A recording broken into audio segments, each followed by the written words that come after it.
এয়া মই এতিয়া টংলা ওদালগুৰি জিলাৰ টংলা চহৰত আছোঁ আৰু টংলা চহৰত সম্পূৰ্ণ যিটো লকডাউন সেই লকডাউনটো ইতিমধ্যে সকলো ৰাইজে মানিছে।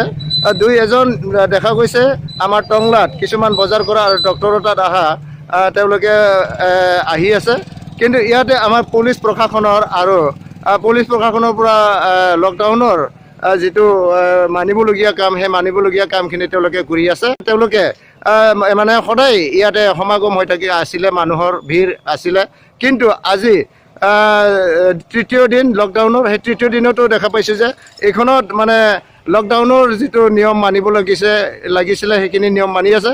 এতিয়া মোৰ লগত আছে টংলা আৰক্ষী থানাৰ এজন মেজৰ, তেখেতক মই সুধিব বিচাৰিছোঁ তেখেতসকলৰ যিটো অৱদান সেই অৱদান আমি নৈ কৰিব নোৱাৰিব।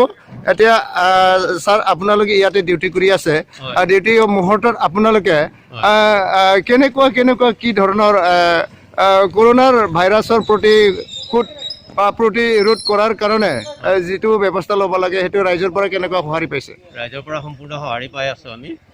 ৰাইজ সজাগ হৈছে আৰু আমি কৈ আছোঁ যে কোনো ভয়ৰ কাৰণ নাই, দৰকাৰ নাই, কিন্তু সজাগতা হ'ব লাগে।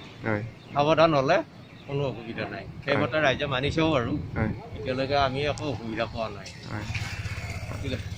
এতিয়া যে নহওক দেখিছোঁ মানে মানুহবিলাক ওলাই আহি আছে আৰু আপোনালোকৰ প্ৰশাসনৰ যি কৰ্তব্যৰত তেওঁলোক আছে, তেওঁলোকে যি নিয়ম উলংঘা কৰিছে তেওঁলোকক আপোনালোকে অকণমান পানিছ দি হ'লেও তেওঁলোকক সোমাই ৰাখিছে। এইটোৰ সন্দৰ্ভত আপুনি কি ক'ব? যিসকলে আইন অমান্য কৰিছে তেওঁলোকক আমি আইনমতে যিটো ব্যৱস্থা ল'ব লাগে সেইমতে ব্যৱস্থা লোৱা হৈছে।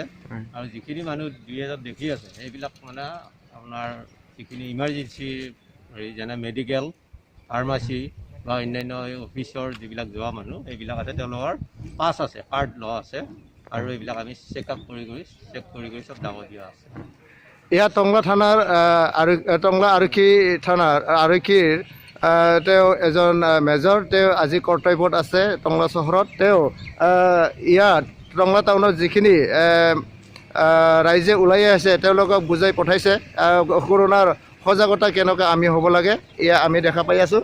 এতিয়া বৰ্তমান নিস্তব্ধ বুলি ক'ব লাগিব আমাৰ টংলা চহৰখন, আৰু এই চহৰখনত বহুতখিনি মানে মানুহ যেনেকৈ সমাগম আগতে হৈছিলে সেই সমাগম এতিয়া বৰ্তমান দেখা পোৱা নাই।